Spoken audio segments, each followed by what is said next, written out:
Olá pessoal, aula de gestão estratégica internacional. Vou fazer uma primeira parte, vou fazer 2 aulas sobre análise de ambiente. Então, primeiro vou convidar vocês a gente resgatar algumas coisas que foram vistas nos nossos primeiros encontros. A gente começou fazendo, me desculpa, fazendo aí um sobrevoo sobre a competitividade brasileira no comércio internacional. Nós olhamos as nossas principais deficiências, né?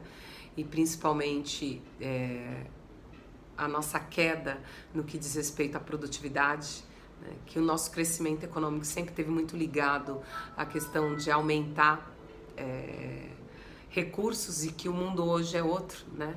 Na verdade, a gente tem que buscar formas de reduzir recursos, né, financeiros, humanos. O custo, é reduzir custo e produzir mais, então buscar mais produtividade. E o único caminho para fazer isso, até onde a gente conhece hoje, é o caminho da inovação e da tecnologia. Então isso também tem um peso muito grande sobre o desenvolvimento da competitividade brasileira, porque tecnologia não é a nossa premissa, né? Nos poucos destaques internacionais que a gente tem, normalmente eles estão linkados à área do comum, da commodity, né? Dos minérios, né? Dos trigos, né? Dos grãos em geral e etc. Depois que a gente terminou esse sobrevoo, e principalmente com números que nos deixaram apreensivos, competitividade que cai de 80 para 124, então 80º lugar para 70º, 24º lugar na competitividade de 190 países, a gente começou a fazer um segundo momento que foi quais são as premissas da análise do ambiente. Então, quando a gente olha para ambiente, de onde parte o olhar para os processos de expansão internacional, né? Então, expliquei para vocês que a gente trabalha com 3 níveis de informação.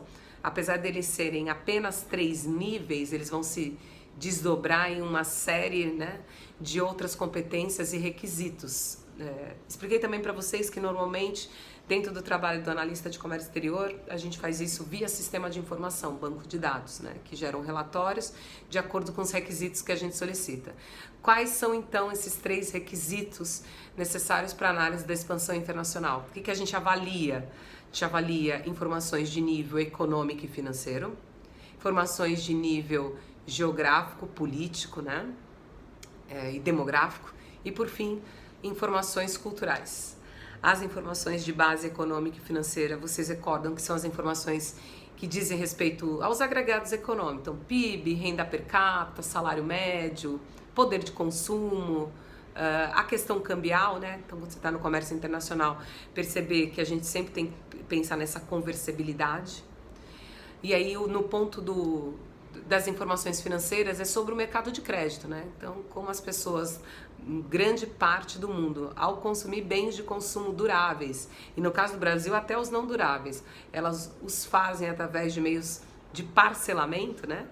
Ou seja, de financiamento. É importante também avaliar como se dá o sistema de financiamento nesses países, né? Se são por instituições financeiras bancárias, se são diretamente pelos distribuidores atacadistas, se há, e normalmente há intermediação de uma administradora de cartão de créditos e assim por diante. Bom, enfim. Essas seriam as informações basicamente de análise econômica e financeira. Chegamos, segunda competência, segundo requisito de informação, as informações de base geográfica e de base demográfica, política. Então, eu olho para aquele país e aquelas antigas aulas de geografia e geografia política, número de habitantes, né? Extrato social, então, quantos são pobres, quantos são classe média, né? Idade média dessa população. Pensamos também no sentido geográfico de localização, sobre energia, transporte, e hoje em dia também internet. A gente quer saber como são esses acessos dentro dessas regiões. Algumas traduções aqui são importantes. Quando a gente fala de expansão internacional, os senhores sabem que é muito relevante ter escala. Então, tamanho da cota de mercado. Quando eu olho a informação a respeito de número de habitantes, quão jovem é uma população, né? Quantos são economicamente ativos, eu tenho uma resposta para a empresa do ciclo de vida que o meu produto vai ter naquele país, né? Quero saber também a respeito dos estratos sociais para poder posicionar meu produto, se ele vai ser para classe de baixíssima renda, para classe média, enfim. Em termos de localidade, eu quero saber diante do mapa, onde aquele país, aquela cidade está localizada, se tem facilidade de trazer matéria-prima e pessoas para o processo produtivo e depois escoar produto acabado, quanto custa transportar nesse país, quanto custa energia nesse país, quanto custa a internet, que essa tríade é relevante para qualquer processo produtivo, né?